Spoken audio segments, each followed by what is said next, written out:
I'm Catherine Keene. Yes, that Catherine Keene, the daughter they decided to erase in front of 300 strangers. You ever had your own family hand you disownment papers as a birthday gift? I did, and they filmed it. My name, my blood, my history, cut off under chandelier light while they toasted to my absence. And that's where it started, right there beneath the glitter and the violins. They didn't whisper. They didn't hide it behind closed doors or soften the blow in a private room. They did it with crystal flutes in hand, under golden chandeliers, while a string quartet played Vivaldi like nothing was happening. I was barely 2 steps into the ballroom when I felt it. That kind of hush that isn't silence, it's calculation.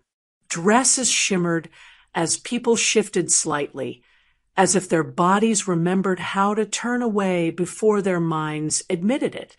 Looking back now, I should have seen it coming.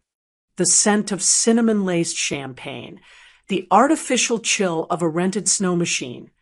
It all wrapped the evening in forced festivity.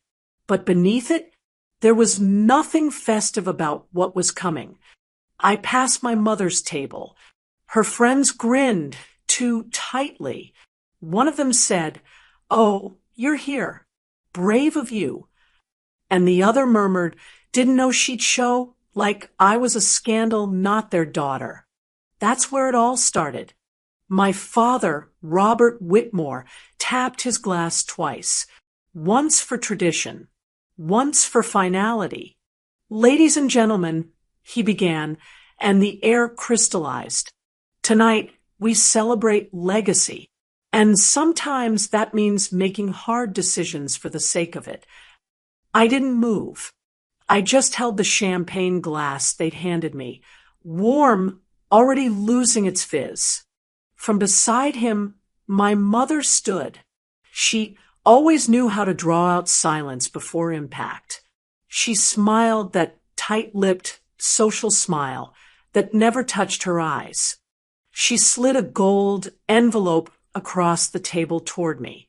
"Merry Christmas, Catherine. Consider this closure." My fingers didn't reach for it at first, but everyone's eyes did. So I picked it up, slowly, deliberately, like lifting a verdict. Inside were 3 signatures, a notarized stamp, and one sentence in bold. Catherine Elise Keene is no longer recognized as a member of the Whitmore family in any legal, financial, or representational capacity. It didn't hurt like fire. It hurt like frost, slow, silent, final. The string quartet stopped. The murmurs grew.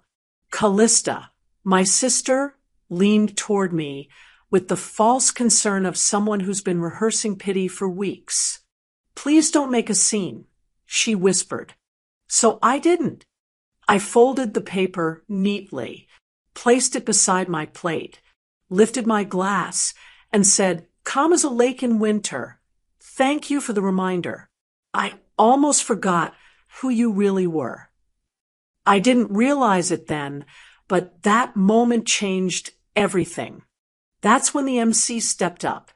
The room hadn't yet recovered when he read from the cue card, unknowing or uncaring what had just transpired. "And now, before we continue the evening, please welcome our new Director of National Equity Programs, Ms. Catherine Keene." Spotlight. It landed on me like a challenge. Guests gasped softly, half embarrassed, half intrigued. My father's face froze. My mother's hand dropped slightly, her fingers tightening around her wine glass. Callista blinked, stunned. My heart slammed against my ribs. I hadn't planned this. I hadn't even remembered the announcement was set for tonight. The board's decision had been finalized weeks ago. If they wanted a spectacle, they just handed me a stage. I stood. The room, dressed in gold and ivory, held its collective breath as I walked. Each heel strike echoed louder than the quartet could have played. My disownment letter crinkled in my palm. I reached the mic. "Thank you," I said, voice clear. "Steady. This honor means more than you'll ever know." I lifted the envelope slightly. "This," I added, "reminds me that freedom sometimes comes gift-wrapped." The applause was hesitant, but it came. And somewhere in the crowd, a man muttered, "Jesus, this is better than television." My mother's smile cracked at the edges. Callista's phone slipped from her manicured fingers. I left the stage the way I came, alone, upright, and colder than the Charleston air waiting outside. As I passed the family's table, my father hissed, "You'll regret this." I stopped, met his eyes. "I already did," I said, "for 36 years. I didn't turn back, but the past did." As the doors closed behind me, I heard my mother's voice, half pleading, half furious, call my name. The night air followed me home, sharp and cold, clinging to my hair like static. I dropped my coat across the chair, the letter still in my hand, edges softened by my grip. My mother's voice was still echoing somewhere behind me, but I didn't answer. I didn't have to. The words on that paper had already spoken louder than anything she could say. I stood in my living room, lights off, silence pressing down. I could still feel the sting of the spotlight from that ballroom, its heat on my skin, one moment erased, the next exposed. It was almost funny, almost. Looking back now, I should have realized the cutting had started long before tonight. They hadn't disowned me there. They just made it official. That's where the unraveling began. It was October when my father called me into his office at the foundation. He didn't look up from his paperwork when I walked in. The walls smelled of whiskey and old varnish, the kind of scent that never leaves men like him. "We've discussed it as a family," he said, pouring himself another inch. "It's best you stop using the Whitmore name. For branding clarity." His tone was smooth, detached, like he was managing an account, not a daughter. I remember my nails digging into the mug of coffee I'd brought for myself. I asked him, branding clarity or convenience? He didn't answer. He just smiled the way he does when he's rehearsed every line and left no room for argument. "You'll thank us later, Catherine. We're protecting you from association."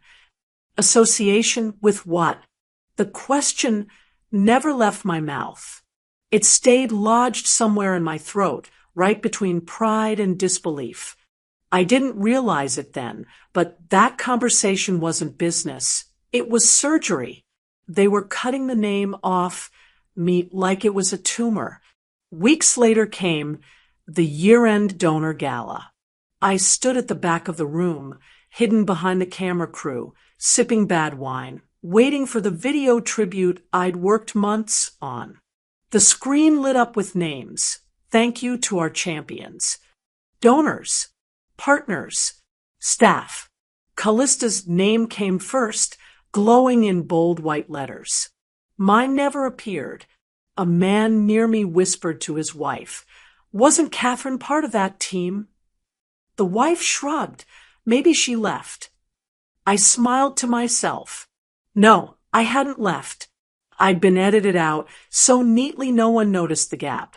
When the lights came back up, Callista accepted her plaque. She made a speech that sounded oddly familiar. My words, the same cadence, even the same joke about building bridges that last. The audience laughed in all the right places. I stood in the shadow of the exit sign, clapping because no one else was going to stop the show. By November, it got clearer. I received an invitation to the Foundation's new education grant launch. Formal attire, RSVP required. I arrived early, wearing the same navy dress I'd worn when the board approved the project a year ago. At the registration desk, a young man scanned the list. He looked apologetic. "I'm sorry, your name's not on the final registry." I showed him the email. He checked again. "That must have been a system error," he said, handing me back the phone, smiling the way people do when they've been told to stay polite. I nodded, turned, and walked back to the parking lot. My heels struck the stone walkway in a rhythm that sounded almost like applause. My reflection followed me in the glass doors, faint, ghosted, until it disappeared. That's when I stopped calling it a misunderstanding. At home that night, I rewatched the tribute video from the gala. I paused on the scrolling names, rewound, paused again. There was no mistake. "You weren't overlooked," I whispered to my own reflection in the dark laptop screen. "You were removed." I opened a blank document. The cursor blinked, patient, expectant. The first line I typed was, "This is where the record starts." My record. I listed every date, every project, every email thread. I didn't know why I was doing it, but I couldn't stop. Maybe it was instinct. Maybe it was survival. A week later, I took a morning off work and went to a small notary office downtown. The clerk looked tired, uninterested, as I handed him a form documenting my financial contributions to a program now bearing Callista's name. "You want this certified?" he asked. "Yes," I said. "Make sure the date's clear." He stamped it, slid the paper back. Didn't ask questions. Didn't need to. People who live off other people's power recognize quiet damage when they see it. When I stepped outside, the winter wind hit me like truth. I tucked the notarized copy into my bag. It felt heavier than paper, heavier than proof. It felt like permission. Back at my apartment, I placed it on my desk beside the disownment letter. One stripped me of my name. The other started giving it back. I didn't tell anyone. Not yet. Let them think I was still licking wounds, still too fragile to fight. They always confused silence for surrender. But silence has never been my weakness. It's been my weapon. And that's where this really begins. The printer beeped twice, and the affidavit slid out warm, stamped, final. I placed it beside the others. Line by line, proof was taking form, not just of what they'd done, but who they'd chosen to become in the process. That afternoon, I made tea and sat with my laptop open. The Foundation's newsletter had just landed in my inbox. Its title sparkled in bold serif letters, celebrating our newest scholarship, Legacy. I scanned it once, then again, my eyes anchoring on the third paragraph. Special thanks to Callista Whitmore for her generous personal donation of $30,000. My stomach turned. I didn't move, just clicked over to my bank account. The transfer was there, exact amount, logged a week prior. Not from her account, from mine. Routed through the legacy fund connected to a secondary card my mother had insisted I keep for tax deductions. They used my name to fund their image, then stripped my name from the story. I stared at the fluorescent lights humming above my kitchen. The air buzzed, too loud, too sharp. That's when the anger stopped simmering and started tightening. My jaw clenched before I knew it. My lips moved without sound. That was my money. I didn't know what was waiting for me next. The silence from my job application had stretched for weeks. I'd applied quietly for a position I'd helped design, Director of Community Outreach. The same job description I'd written last spring before they restructured the leadership chart. No response. No interview. Then, while scrolling LinkedIn at 2 a.m., I saw, "Welcome our new Director of Outreach, Riley Whitmore."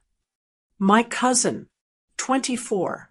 No prior experience outside a sorority fundraiser, and a 3-month internship. The post included a picture. Her standing with my father, both grinning like legacy had a filter now. I shut the laptop slowly. That was the moment when pain didn't feel like heartbreak anymore. It felt like math. They weren't careless. They were coordinated. I didn't realize it then, but they weren't just removing me. They were replacing me. A few days later, I sat across from my accountant. He tilted the monitor toward me. "You've had 3 charges under your name in Q3 for event services," he said. $8, $700 total. He clicked open the receipts, floral arrangements, catering, lighting rentals, all for the gala, the one I wasn't even allowed to attend. My voice came out too calm. They're laundering their image through my silence. He nodded like that wasn't the most insane sentence he'd heard all day. "Freeze the account," I said, "effective today." I signed the freeze order with a stroke I didn't feel, the pen heavy in my hand. That paper, that signature, it wasn't about money anymore. It was about footprint, evidence, the kind they couldn't spin in a newsletter. Looking back, that moment changed how I fought. Back home, I pulled a corkboard from the hallway closet and pinned it above my desk. One pin for the donation, another for the gala charges, threads connecting names, dates, accounts. A second board followed, emails I'd screenshotted, board minutes I'd quietly saved, phrases that appeared again and again. For optics, can we shift the credit, keep Catherine out of this narrative? If this was war, it wouldn't be loud. It would be meticulous. I didn't need a lawyer. Yet, I needed a record, something not just true, but undeniable. So I opened a file, not revenge or response. I called it correction, and I started writing. That week, I printed the financial misuse affidavit and slipped it into a brown envelope. I addressed it to the state's Charitable Foundation Oversight Bureau. No return name, no handwritten note, just the facts. Facts they couldn't ignore once it crossed their desk. I sealed it, ran my fingers along the edge once, and dropped it in a quiet mailbox downtown. Then I walked 3 blocks until the fog thickened around me, made everything a little softer, a little quieter. This wasn't revenge. Not really. This was what it looked like when the ghost they thought they buried built something they couldn't unsee. The fog never quite lifted that week. It clung to the sidewalks, wrapped itself around porch railings, hovered above church steeples like a veil. I walked through it with my head down, coat zipped to my chin, a silence in me louder than any sermon. Then came the invitation, gold-foiled, embossed with lace, the annual Women in Philanthropy Awards Gala, hosted by the very foundation that once bore my name like a badge, until it became inconvenient. It wasn't addressed to me directly. It was forwarded by a junior associate. No subject line, just a 2-word message. Thoughts. I went, not out of pride, out of precision. The ballroom pulsed with artificial warmth, lined with round tables and glittering centerpieces. I found my seat in the very back, next to a volunteer coordinator and a retired accountant who didn't recognize me. Perfect. The lights dimmed. The MC stepped forward. Tonight, we honor visionaries, women who lead, who uplift, who redefine legacy. Applause rose, measured and practiced. And then her name, Callista Whitmore, for her leadership in the Equity in Education campaign. A clip began to play. Footage from boardrooms I'd led, calls I'd chaired, notes I'd written, but only her face filled the screen. My body tensed, my hands curled beneath the table. Every word she spoke echoed a line I'd once drafted. They didn't just take the light. They filmed over it. I didn't clap. I didn't blink. I just memorized the applause. That's where it all started. The next evening, I arrived at the Whitmore estate for dinner. I didn't expect warmth. I didn't expect honesty, but I hadn't anticipated interrogation either. The dining room hadn't changed. Same ivory curtains, same mahogany table, same rigid posture from my father at the head. I took my seat, and for a brief second, I believed maybe, just maybe, it would be civil. Then my mother cleared her throat. We've been concerned about your behavior. I didn't respond. You've been acting erratic, she continued, slicing into her salmon with surgical precision. My father added, Callista is constantly covering for your lapses. It wasn't a dinner. It was a deposition. No one raised their voice. That wasn't their style. But every sentence was an accusation draped in civility. You've lost focus. You seem combative lately. You didn't respond to the last donor call. Not once did they ask why. They didn't want reasons. They wanted resignation. I kept my voice even. I asked, do you even remember the last campaign I authored? They didn't answer. And in that pause, I felt the shift. Their silence wasn't ignorance. It was intent. I didn't know what was waiting for me next. Later that night, back at my apartment, I poured a glass of water and opened the Foundation's digital year-end recap. Minute 3:14. Last year's keynote. My keynote was gone.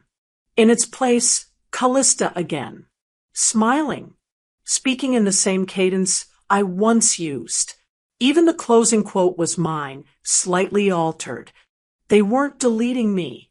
They were editing me into someone else. I didn't cry. I didn't scream. I clicked download, saved a copy to my drive, and stared at the screen. Then I stood, walked to my filing cabinet, and pulled out the original project brief, dated, signed, time-stamped. I added it to a folder I'd labeled quietly in the bottom drawer, Archival Corrections. The next morning, I walked into the Foundation's admin wing, heels steady on marble. I left an envelope at the front desk. Correction request. Archival record 385. Inside were photos, email threads, draft versions. I didn't include a cover letter. The facts didn't need narration. I'm not fighting to be in their story. I'm just removing my work from their fiction. As I turned to leave, a soft voice stopped me. Catherine. I turned. It was Maya, an associate I'd mentored years ago, now working in communications. She looked both nervous and relieved. What they're doing to you, it isn't right, she whispered. I nodded gently. Tell them if they keep cutting me out, I'll go public, with footage they forgot I still have. Then I walked out. No drama. No threats, just a fact they'd have to reckon with. They mistook my stillness for surrender. That was their final misread. The first message came at dawn, faint blue light spilling across my kitchen counter. My phone vibrated once, then twice before settling into stillness again. I stared at the screen, the family group chat. Dozens of unread messages above my name, none addressed to me. I typed something simple, polite, almost foolish. I'll be at the Christmas gala. Let me know what I can bring. Hours passed. Nothing. At noon, my cousin Emily texted privately. They started a new chat last month. You're not in it. For a second, I thought it was a joke. But the longer I looked at the blinking cursor, the more it felt like a final revision in a story they'd been editing for years. They didn't want me gone. They wanted me invisible. I closed my phone, set it face down, and let the silence settle. The refrigerator hummed louder than my thoughts. I didn't cry. I just poured coffee that had gone cold and whispered, noted. That's where it all started. Later that week, I went to the foundation office to drop off a small check, $500, a tradition I'd kept every December. The lobby smelled of pine and cinnamon. The receptionist smiled too, sweetly. Miss Keene, we have something for you. She handed me a glossy white box wrapped in silver ribbon. Everyone's holiday gift, she said. I nodded, pretending gratitude. Outside, the air was sharp. I sat on the marble steps, tore the paper cleanly, and opened it. Inside was a pack of sugar cookies, each stamped with the foundation's logo. A small sticker read, for staff support, logistics and event prep. My name wasn't anywhere. I looked at those cookies, perfectly decorated and completely meaningless. Then I stood, walked to the nearest trash can, and let the box fall in without a sound. I'm done pretending crumbs are currency. On the drive home, I replayed every small omission. The unreturned calls, the missing signatures, the smiles that were never meant for me. I didn't realize it then, but every act of dismissal had turned into evidence. 2 days later, I stopped by my mother's house to pick up a photograph I'd asked for weeks ago. It was supposed to be a picture of us at my first scholarship award. A proud moment, she used to tell reporters, was the start of it all. The front door was unlocked, as always. Her voice floated from another room, smooth and sweet, probably on the phone with someone important. The hallway looked the same, lined with memories framed in gold, except for one. There, on the wall, hung the photo I'd come for. Only it wasn't me in the frame. It was Callista. Same stage, same backdrop, same caption, but the date had been changed. The plaque now read Whitmore Scholar, 2005. I reached out and traced the glass with my fingertips, following the edge of the fake smile frozen on her face. They didn't just replace the moment. I whispered. They rewrote who was worth remembering. The next part happened almost automatically. That night, I sat at my desk, the cursor blinking like a heartbeat. Subject line, formal notice, unauthorized use of personal contributions and historical material. I typed each line carefully, clean, and direct. To the board chair, Mrs. Isolde Whitmore, and the Foundation Archival Department. My fingers didn't tremble. I'd done this kind of drafting 1,000 times before for them. This time, it wasn't strategy. It was defense. If this continues, I wrote, I will proceed with the publication of the original materials, financial records, and video documentation. No fluff, no apologies. I didn't end it with best regards or warmly, just my name, Catherine Keene. I stared at it for a moment before pressing send. It wasn't anger anymore. It was alignment. Everything was finally where it belonged. Hours later, just before midnight, my phone buzzed again. New mail. Subject: formal notice. The body of the message was one line: "We're sorry you feel this way." I laughed once, quietly. That tone, flat, practiced, safe, was the same one my mother used whenever she wanted to end a conversation before it could become truth. I exhaled slowly, feeling something uncoil in my chest. Then I opened my encrypted drive and created a new folder. December 24th, full disclosure. Inside it, I dragged every document, every timestamp, every video they thought was buried. Then I closed the laptop. Looking back now, I think they believed the silence would last forever. They believed I'd grown too tired to speak. They didn't believe I'd do it. That was their second mistake. The morning after that email, I woke with an unfamiliar calm. Not relief, something sharper, colder, more deliberate. The kind of quiet that settles after a storm when everything broken is finally visible. I got dressed the way I used to before a board meeting. Navy suit, press collar, no jewelry. The habit of presentation runs deep, even when the room you're walking into isn't meant for you anymore. When I arrived at the Whitmore Foundation's legal office, the receptionist's smile faltered for half a second. That was enough to tell me the news had traveled ahead of me. "Good morning," I said evenly. "Could you please hand this to Mrs. Whitmore's counsel? It's time-stamped and legally binding." The envelope in my hand felt heavier than it should have, gold-trimmed, embossed, like every performance they ever loved. On the front, final acknowledgement. Inside was the same letter they once gave me in humiliation, now bearing my own countersignature.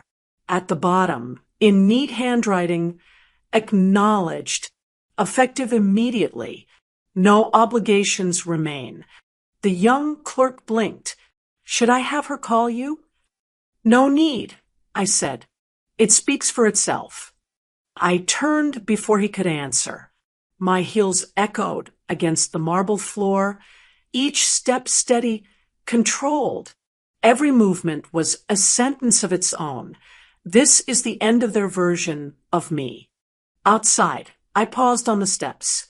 A figure stood near the side entrance, cigarette in hand. Miss Jolene, one of the longtime housekeepers. She had worked for our family since I was 10. I hadn't seen her in months. She nodded, the smoke curling in the air between us. "I saw what they did," she said quietly. "Just so you know, none of us agreed with it. Your grandma would have been ashamed." Her voice cracked just slightly at the end, and that small tremor reached somewhere deep in me that had stayed frozen too long. I couldn't find words that wouldn't shatter the fragile space between us. I just nodded, eyes stinging. The cigarette glowed like a tiny act of rebellion, something defiant and human amid all their polish. Sometimes your allies aren't loud. They're just watching and remembering. That thought carried me through the rest of the day. Back at home, I opened my laptop and drafted letters of withdrawal to every board that still listed me as a donor or silent sponsor. I revoked all naming rights tied to my funds, attached notarized documentation to each message. If they wanted my silence, they would no longer get to decorate it with my money. I whispered aloud as I typed, "You don't get to use my name while trying to erase my face." Each click of the mouse felt like cutting a rope I hadn't realized was strangling me. By evening, I deleted my family's shared tax account, removed their credentials from my financial manager's file, and blocked their office contact from my phone. Looking back, It wasn't anger driving me anymore. It was precision. Later that night, I sat by the window, the city outside blurred by winter rain. I opened a private server I'd set up months ago, long before I admitted to myself why. The login page loaded slowly, the progress bar crawling like an old wound reopening. I uploaded the audio files first, full recordings of board meetings, each one dated, verified, proving my authorship over projects, now publicly credited to Callista. Then came the videos, raw footage of presentations, voice memos, drafts with track changes. Evidence quiet but absolute. I didn't send them anywhere. Not yet. I labeled the folder in case they push again. It wasn't vengeance. It was insurance. When the uploads finished, I shut the laptop and leaned back. My reflection stared at me from the window, older than I remembered, but calmer too. Somewhere behind that glass, the Whitmores were likely toasting to another PR win, blind to the quiet system dismantling beneath their feet. I made tea, the faint smell of chamomile filling the apartment. For the first time in years, the quiet felt safe. Then my phone buzzed. One voicemail. My father's voice, smooth and clipped. "You've made your point," he said. "Let's be reasonable. No need to escalate things further." I replayed it once, twice. Each time, his tone sounded less like authority and more like fear disguised as civility. I deleted it without hesitation. Then I opened my email, drafted a message to my lawyer, and typed 8 simple words. Activate clause 3 if they mention my name. I hit send. The clock on the wall read midnight. The apartment was still. I turned off every light, leaving only the faint glow from the city filtering through the blinds. Outside, the wind moved through the trees like a warning whispered to anyone listening. Inside, I felt the spark of something burning quietly, resolve, not rage. They saw me as background. I'm about to become their headline. The post went live before sunrise. I woke to the soft glow of my phone, lighting up the room, notifications flickering like distant sirens. My face, half-cropped, half-forgotten, sat beneath a caption that tried too hard to sound professional. While we remain grateful for all early contributors, the Whitmore Foundation's success is a reflection of our current leadership's vision and clarity. It wasn't even subtle. My photo had been trimmed so that only Callista remained in the center, perfectly framed, perfectly applauded. I stared at the screen for a long time. My coffee grew cold beside me. Comments filled the feed. Some kind, others confused, most silent.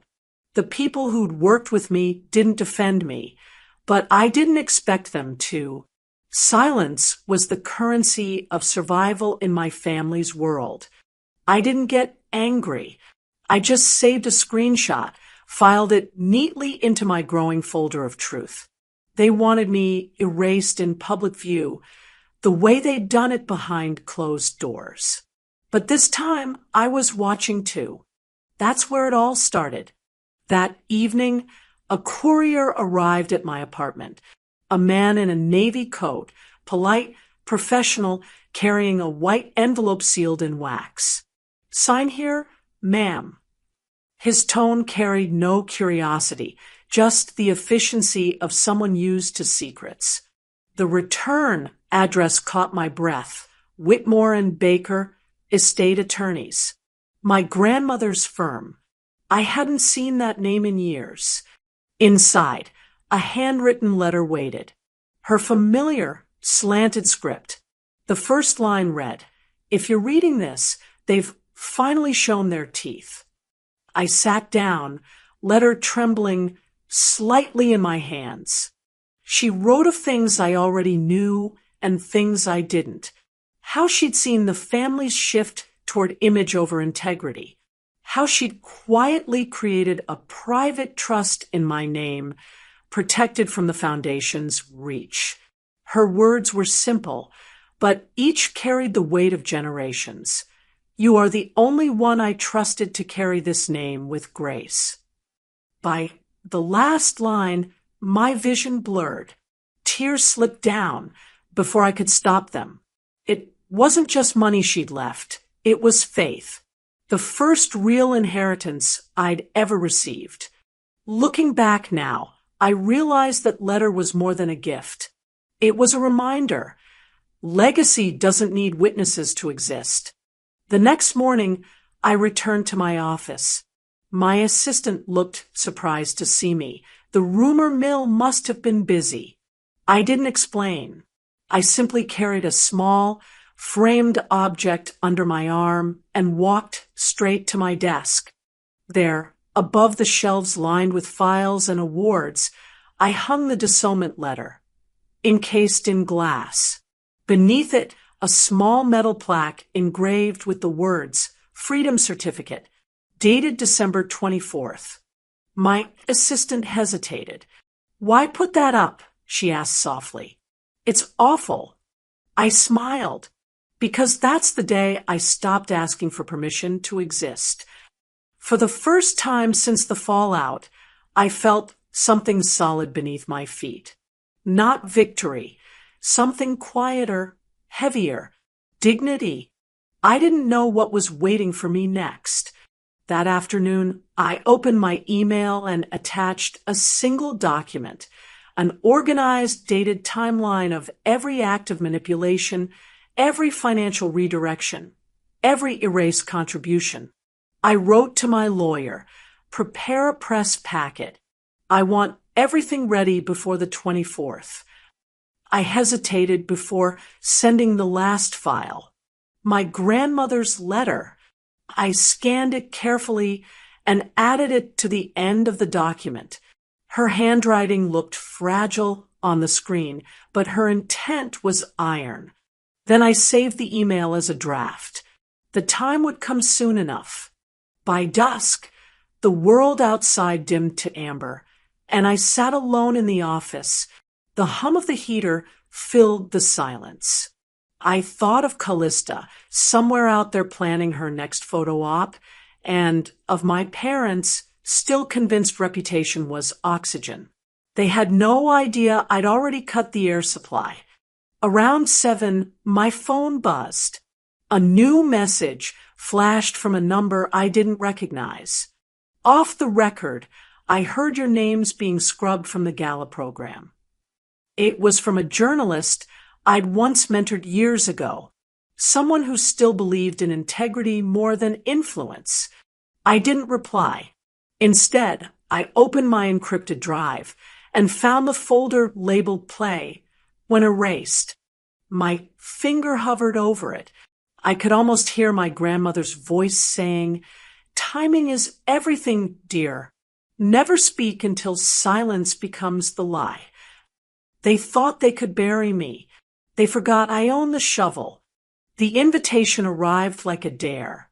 Heavy cardstock, gold foil, her signature embossed in cursive that used to make donors swoon.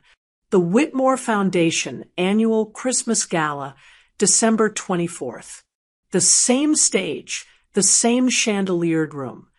The same ghosts still pretending they ran a family instead of a corporation. I wasn't listed in the program. Of course not. But this year, I had my own name tag, issued by the State Commission on Equity Initiatives. My new title gleamed on the badge, National Director. The irony tasted almost sweet. When I arrived, the valet hesitated. "Are you with the press?" he asked. "No," I said, smiling. "I'm what they didn't plan for." Inside, cameras flashed against champagne flutes. Reporters scribbled notes about gowns and speeches. The smell of wealth mixed with something faintly rotten, perfume masking decay. I walked in alone, black dress fitted, every step measured. At the entrance, a staff member stopped me. "Ma'am, the seating chart." "I'm not attending," I said evenly. "I'm presenting." That shut him up. Looking back now, I realize I didn't feel nervous, just ready. Dinner began with scripted laughter. Forks chimed against china. My father rose from his seat, voice smooth, rehearsed.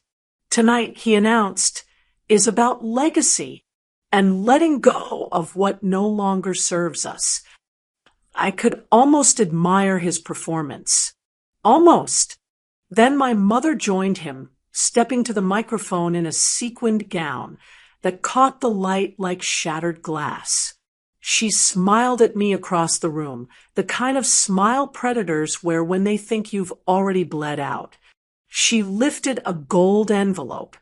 "Catherine, dear," she said, "would you stand, please?" All eyes turned.